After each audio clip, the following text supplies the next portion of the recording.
여러분 안녕하십니까? 위클리 서울입니다. 선거구별 후보자들이 각종 공약을 제시하며 유권자들의 표심 얻기에 힘을 쏟아붓고 있습니다. 개발 공약들이 상당한 비중을 차지하는데 임기 내 어려운 일들이 대부분입니다. 지난 임기 국회의원들이 공약을 잘 지켰는지를 돌아보면 이번 선거에서 선심성 공약에 표심을 뺏기는 일은 줄어들 수 있습니다. 이관성 기자의 보도입니다. 한국 매니페스토 실천본부가 조사한 21대 지역구 국회의원 공약 이행 현황을 보면 국회 마무리 시점 공약 완료율은 51.8%였습니다. 9,500여 개 공약 중 보류하거나 폐기한 공약은 364개였는데 조성과 건립, 유치와 설치 등 개발 공약들이 대부분이었습니다. 이번 선거에서도 개발 공약은 후보자들 공약 맨 앞에 대거 등장하고 있습니다. 경인전철과 경인고속도로 지하화, 원도심 재개발 재건축 등 지난 총선 때의 공약들과 비슷합니다. 수조 원에 달하는 예산 해법과 추진 시기를 명확히 제시할 수 없는 상황에서 국회의원 후보자들은 이번에도 자신이 나서야 조기에 추진할 수 있다는 말을 앞세웁니다. 4년 전에도 내걸었던 공약을 그대로 반복한다면 그건 굉장히 위험한 거죠.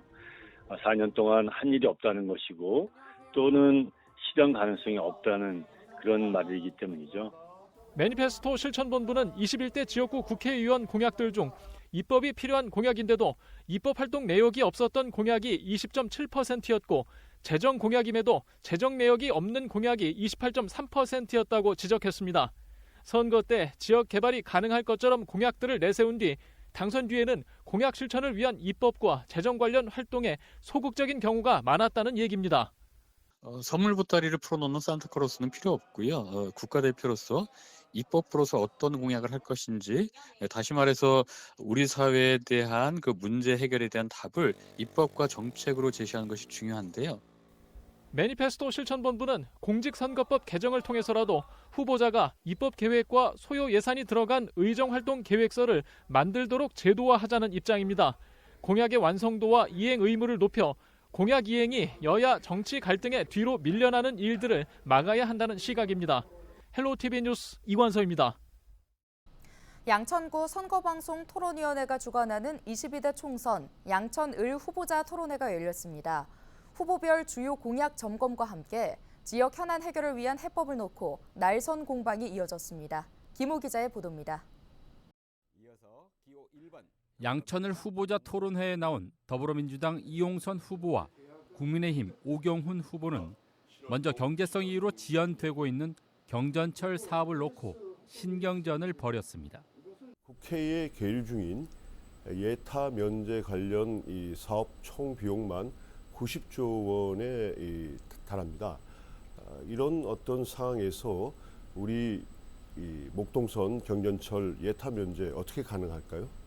이런 개발 환경의 변화, 그러니까 대장 홍대선이나 서부트럭 터미널 같은 또 목동 신시가지 개발 같은 큰 사업의 변화가 있게 될 경우에는 또한 그 예타 면제가 가능하도록 법적 근거가 있기도 합니다. 지역 수건 사업인 신정 차량기지 이전이 최근 김포로 결정된 것에 대해 실현 가능성을 놓고 공방이 이어졌습니다. 그 신정 차량기지를 이전하기 위해서 신정지선을 김포 고촌에 설치하겠다는데 핵심의 문제는 차량기지 문제입니다. 차량기지 문제에 대해서 김포 시민, 고촌 주민들하고 충분히 교감이 있었는지. 김포 시민들의 일부 여론을 감안해서 정책 협약을 맺은 만큼 그 약속이 차질 없이 진행되리라고 생각하고 동시에 오세훈 서울시장이 적극 지원을 약속했는데 거기에는 김포시의 서울시 편입 문제까지 함께 고려하면서 전세 사기로 고통받고 있는 주민을 위한 대책에 대해서는 차별화된 해법을 내놓았습니다. 전세금에 대한 선구제 후 그 회수를 중심으로 해결책을 원하고 있습니다. 그래서 허그가 도시주택보증공사가 우선 채권을 매입해서 먼저 구제하고 추후에 구상권을 행사해서 반환토록 하는 특별법들을 민주당 중심으로 국회에 제출해 놓고 있습니다. 근본적인 원인이 되는 시장경제를 왜곡해서 시장경제의 흐름을 방해한 임대차 3법을 빨리 폐지해야 됩니다. 특히 계약갱신 청구권, 전월세 상한제 등을 즉각 폐지하여야 합니다. 이 밖에 두 후보는 사회 양극화 해소와 통합에 대한 방안과 학교 폭력 예방에 대해 자신의 소신을 말하며 상대와의 차별화를 부각시켰습니다. 헬로티비 뉴스 김호입니다. 이번에는 은평구 을선거구 후보자 토론회의 주요 내용 살펴보겠습니다. 은평구 을선거구는 더불어민주당 김우영 후보와 국민의힘 장성호 후보, 녹색정의당 김종민 후보가 대결을 벌이고 있는데요. 토론회에 참석한 세 후보는 어떤 이야기를 주고받았을까요? 손성혜 기자가 전해드립니다. 여야 세 후보는 서로의 공약을 놓고 열띤 공방을 벌였습니다. 먼저 김우영 후보가 김종민 후보의 무장의 숲길 개발 중단 공약 검증에 나섰습니다. 또 봉산, 엠봉산은 우리 자연 휴식의 공간이기 때문에 잘 개발해서 주민들의 편의가 이어지면 좋겠습니다. 이걸 통해서 많은 시민들이 열심히 도보로 산책하고 건강을 잘 다지면 그것이 우리 시민들에게 이로운 거지 뭐가 해롭겠습니까? 대규모적으로 그걸 산을 깎아내고 벌목을 하고 이런 방식으로의 자연훼손의 방식으로 넘어가는 것은 옳지 않다고 생각합니다. 자연 생태계를 보존하면서도 인간과 같이 공존할 수 있는 그런 사회를 충분히 만들어낼 수 있다. 장성호 후보는 김우영 후보의 지역개발과 교통 공약을 언급하면서 지킬 수 있겠냐고 따져 물었고, 통일로 경제 특구를 조성한다고 하셨지 않습니까? 8년 동안 발표 8년 동안 왜 하지 못했는지 공약으로 내신 적이 있는데 특히 8년 동안 심지어 그때는 서울시장이 민주당 출신이었습니다.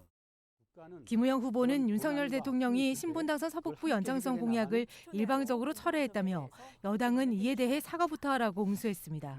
그 윤석열 정부 대통령 서울 공약 1호가 신분당선 연장 계획인데 그 예타를 해서 BC가 안 나오니까 일방적으로 철회를 했어요. 어떠한 설명도 없었고 주민들에 대한 양해 절차도 없었습니다. 이 문제부터 먼저 사과를 하시는 것이 집권 여당의 자세가 아닐까요? 이 연장선이 저도 현장에 가보니까 상당히 필요합니다. 그래서 윤석열 정부가 끝나기 전에 이 공약을 했기 때문에 뭐 기존의 그런 공약을 실천하든지 아니면 예타를 다시 하든지 아니면 또 다른 변형된 정책을 만들어서 제공을 하든지 해서 신분당선의 이 연장은 반드시 저는 필요하다고 생각이 들고 이것을 추진할 계획입니다. 주도권 토론에선 김종민 후보가 장성호 후보의 대학 원장직 해임 이력을 문제 삼았습니다. 건대 행정대학원 원장 일하다가 해임되셨습니다. 해임 사유가 뭔지가 좀 궁금하고요. 이것은 제가 뭐 형사적인 문제도 아니고 제가 대학의 원장으로 했을 때 단순한 직무와 관련된 사안입니다. 그래서 부당한 이제 처분이 내려졌고. 주도권을 이어받은 김우영 후보는 윤석열 대통령 가족에 대한 의혹을 언급하며 이에 대한 여당 후보의 생각을 물었습니다. 윤석열 정부가 그 공익 추구 성향이 강한지 아니면 사적 이익의 추구 경향이 강한지 어떤 견해를 갖고 있는지 한 예를 들어서 양평고속도로의 그 인수 기간에 예타를 변경을 해서 처가와 부인의 땅이 있는 곳으로 그 고속도로 노선을 휘게하였다. 학자적 양심으로 한번 말씀해 봐 주시면 고맙겠습니다. 이 대통령이라는 자리는 국정의 최고 컨트롤 타워입니다. 그리고 국익을 위하고 그리고 국민을 위해서 봉사하는 자리고 그렇기 때문에 행정적인 절차가 있지 않겠습니까? 물론 대통령이 리더십을 발동을 해서 무슨 일을 하라 이렇게 검토하라 뭐 이렇게 해서 합법적인 절차라든가 이런 걸 통해서 진행이 되었다고 저는 생각이 들고. 반격에 나선 장성호 후보, 김우영 후보가 구청장을 지내던 시절에 추진한 도시재생 사업이 지역 발전을 가로막았다고 비판했습니다. 은평구청장 재직 시절 도시재생을 주거환경 개선의 핵심으로 추진하신 적 있죠. 네. 그 당시 계획을 수립하신 불광동 향림마을 도시재생과 뉴딜 사업지역을 6년 만에 재개발, 재건축, 신속행정 지원 약속으로 공약을 하셨습니다. 이것이 타당성이 있을까요? 네, 도시재생은 그야말로 마을의 골목과 주거 환경을 잘 정비를 해서 마을 회관도 만들고 주차장도 만들고 재개발 재건축이 쉽게 되기 어려운 지역에 그 도시재생 정책을 도입을 한 겁니다. 그래서 기왕 살고 있는 마을을 쾌적하게 가꾸는 운동이 뭐가 큰 문제겠습니까? 이번 토론회는 은평구 선거방송 토론위원회 주관으로 진행됐습니다. 후보들은 네. 약 70분간 사교육비 문제, 초고령화 사회 대비 등 사회 이슈와 지역 현안을 놓고 토론을 벌였습니다. 토론회 전체 영상은 중앙선거방송 토론위원회와 헬로티비 뉴스 홈페이지 등을 통해 다시 볼 수 있습니다. 헬로티비 뉴스 손성혜입니다. 지난 21대 총선에서는 14대 총선 이후 28년 만에 가장 높은 투표율을 기록한 바 있습니다. 이번 40총선은 어떨까요? 역대 전국 총선 투표율을 강현준 기자가 분석했습니다. 2020년 4월 15일 코로나19 팬데믹 속에서 치러진 21대 총선 먼저 짚어봅니다. 투표율은 66.2%, 4,390만여 명 선거인 가운데 2,900만 명이 넘는 인원이 투표했습니다. 총선 투표율이 60%를 넘긴 건 2004년 17대 총선 이후 처음입니다. 결과는 민주당이 180석을 차지하며 압승을 거뒀습니다. 26.7% 정도로 역대 최고 투표율을 보인 사전투표의 영향이 컸던 것으로 풀이됩니다. 상대적으로 투표율이 저조했던 젊은 유권자들이 대거 참여하며 전체적인 투표율을 견인했다는 분석입니다. 지난 17대 총선은 어떨까? 2004년 17대 총선에선 20대에서 40대 투표율이 과반을 넘기며 투표율 60.6%를 기록했습니다. 민주당 전신 열린우리당이 과반인 152석을 넘기며 진보 정당이 승리를 거뒀습니다. 그로부터 4년 뒤 18대 총선에선 투표율이 하락해 역대 최저 투표율인 46.1%에 그쳤습니다. 국민의힘 전신인 한나라당이 과반인 153석을 넘기며 보수 정당이 역전성을 거뒀던 양상입니다. 2012년 19대 총선도 마찬가지 투표율이 54.2%에 그치자 국민의힘의 전신 새누리당이 152석을 얻으며 보수 정당이 승리의 깃발을 거머쥐었습니다. 이후 20대 총선에선 60%에 근접한 58%까지 투표율이 오르자 판세가 역전되기 시작합니다. 더불어민주당이 가장 많은 123석을 얻으며 접전 끝에 승리한 겁니다. 투표율 60%에 근접하거나 넘는지가 역대 총선 판세를 좌우했던 기준이 된 것으로 분석됩니다.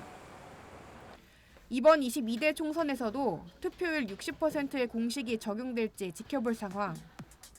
막판 변수인 투표율이 판세에 어떤 영향을 미칠지 주목해봐야 하는 대목입니다. BTV 뉴스 강현준입니다.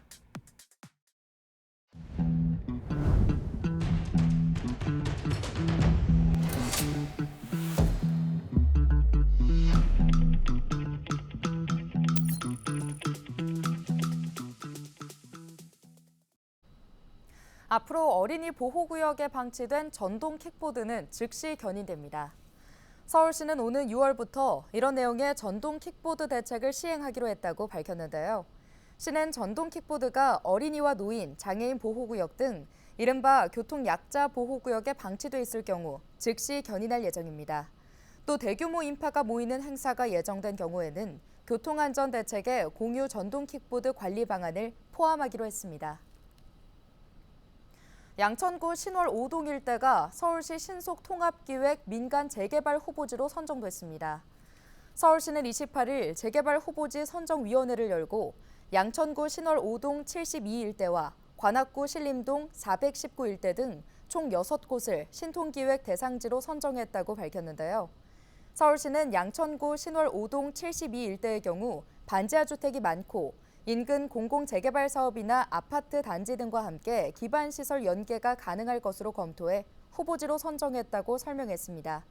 후보지로 선정된 구역은 정비계획 및 신통기획 수립 용역을 착수하고 주민 의견을 수렴해 정비계획을 수립할 예정입니다.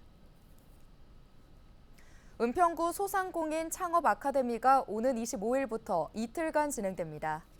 소상공인 창업아카데미는 업종을 전환하려는 기존 사업자와 예비 창업자 등 소상공인을 대상으로 실시되는데요. 창업자금 지원제도, 상권 분석과 마케팅 전략, 세무, 노무 관련 실무 등 창업자가 알아야 할 정보를 제공합니다. 교육을 이수하면 서울신용보증재단 소상공인 창업자금 신청 자격이 주어집니다. 교육은 전액 무료며 신청은 서울신용보증재단 홈페이지에서 온라인으로 접수하면 됩니다. 양천구의 오랜 수건이었던 목동 1, 2, 3단지 종상향이 20년 만에 해결됐습니다. 양천구는 목동 1, 2, 3단지 종상향과 관련해 서울시에 결정 요청한 목동지구 택지개발사업 지구단위계획 결정안이 서울시 도시건축공동위원회 심의에서 조건부 수정 가결됐다고 밝혔는데요. 이번 결정으로 1, 2, 3단지 종상향 허용 조건이 공공지원 민간 임대주택 건립 대신 공공성이 확보된 녹지축 조성으로 대체됐습니다. 또 주민 갈등을 해소하고 단지 간 형평성을 확보하는 데 중점을 뒀습니다. 종상향의 조건이 될 녹지축은 국회대로 상부 공원 종점에서 안양천까지 연결되며 넓이 15에서 20m 이내의 유선형 형태로 조성될 예정입니다. 이에 따라 목동 4단지 인근에서 단절된 국회대로 상부공원은 목동 그린웨이와 안양천이 연결돼 모두 5.3km의 광역 녹지벨트가 조성될 예정입니다.